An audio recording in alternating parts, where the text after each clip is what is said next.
Olá, pessoal! Sejam muito bem-vindos a mais uma análise esquematizada. Hoje, nosso foco total é a Lei de Crimes Ambientais, Lei número 9.605 de 1998. Esse é um conteúdo jurídico de altíssimo rendimento, estruturado com base no material fantástico do canal Legislação de Elite.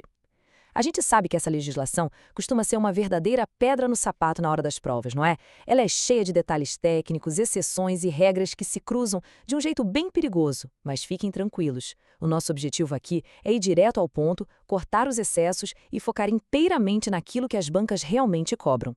Para um estudo estratégico de verdade, a gente precisa decifrar a mecânica desses artigos e garantir que o examinador não te induza ao erro.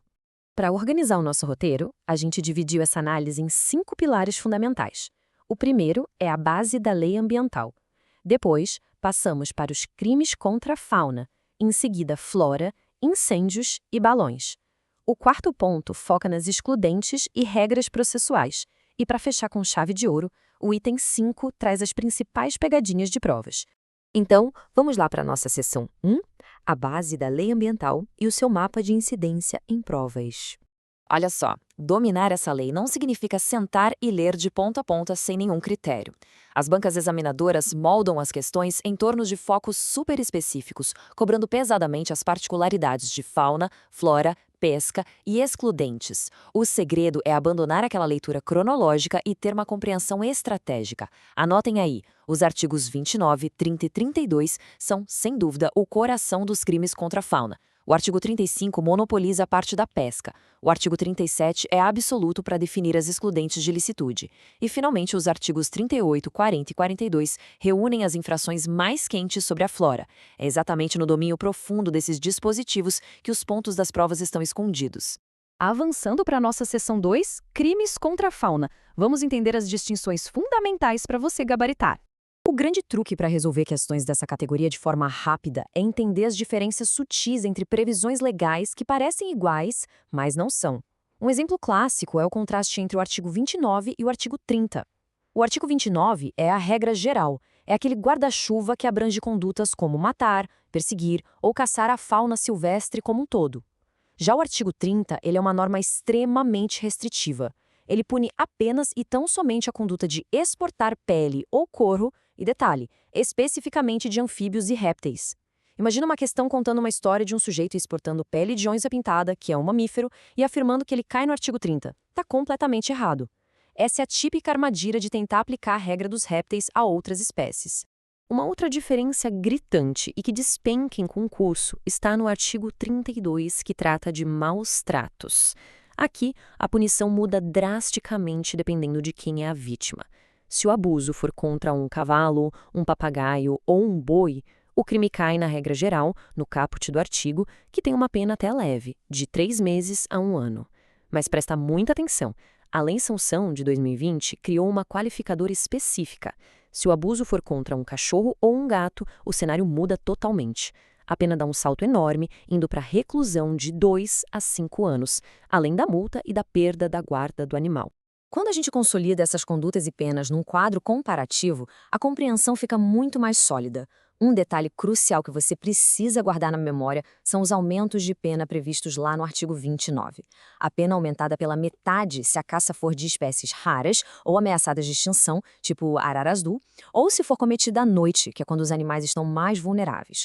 Além disso, a lei é tão rigorosa que a pena chega a ser triplicada se a caça for profissional, daquelas focadas no lucro em larga escala.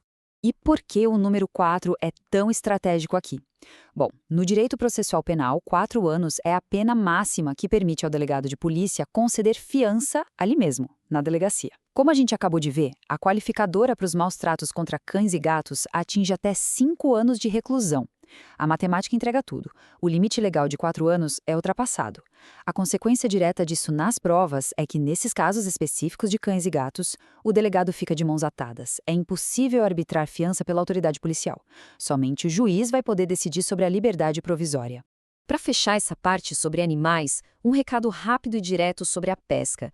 Pescar usando meios proibidos como explosivos, dinamite ou toxinas não é tratado como uma simples caça.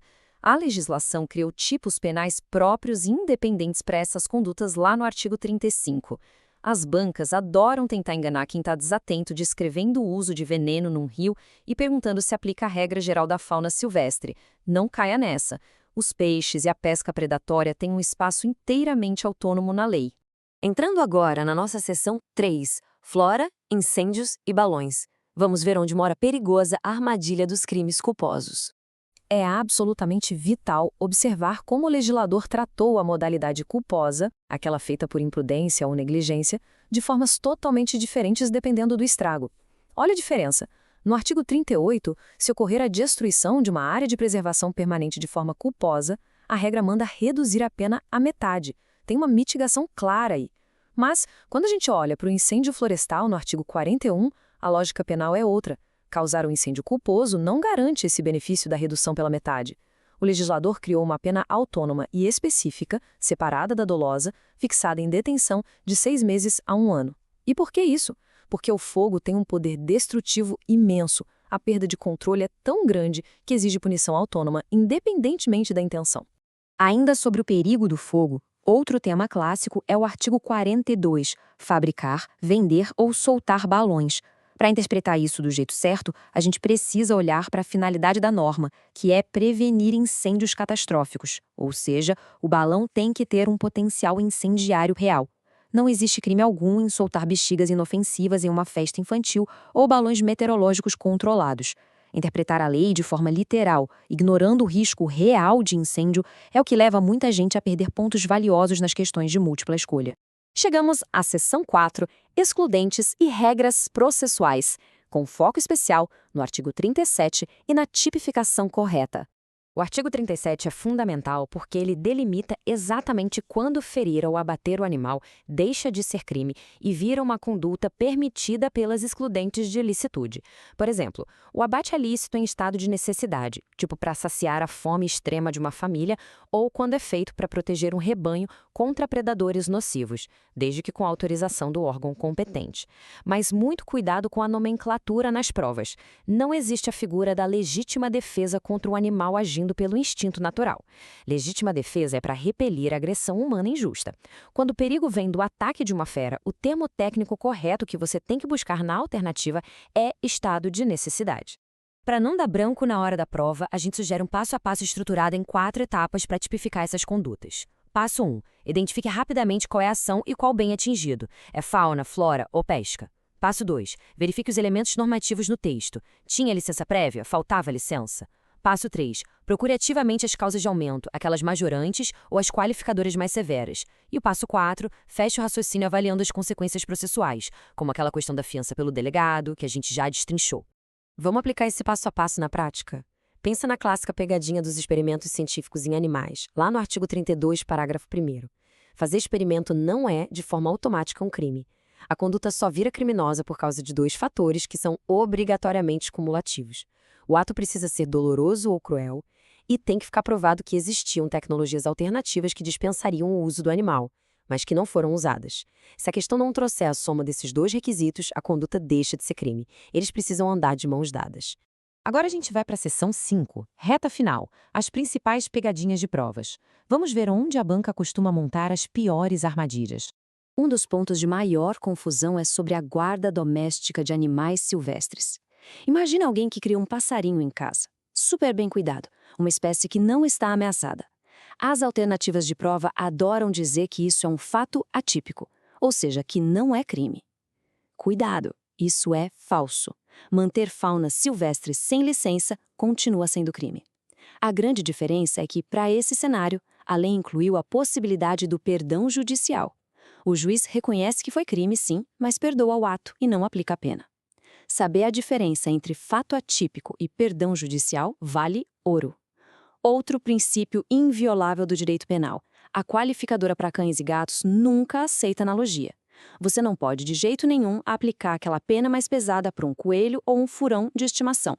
Continuamos o nosso raio-x das pegadinhas. Se a banca disser que o crime de causar incêndio em mata de forma culposa tem a pena reduzida pela metade, marque falso na mesma hora. Como a gente viu, incêndio culposo tem pena própria. A redução pela metade é só para destruição de áreas de preservação permanente. Segunda regra de ouro: risque a expressão legítima defesa contra animal do seu vocabulário. É sempre estado de necessidade. E por fim, a regra processual básica que não pode falhar: pena máxima que ultrapassa 4 anos proíbe o delegado de arbitrar fiança.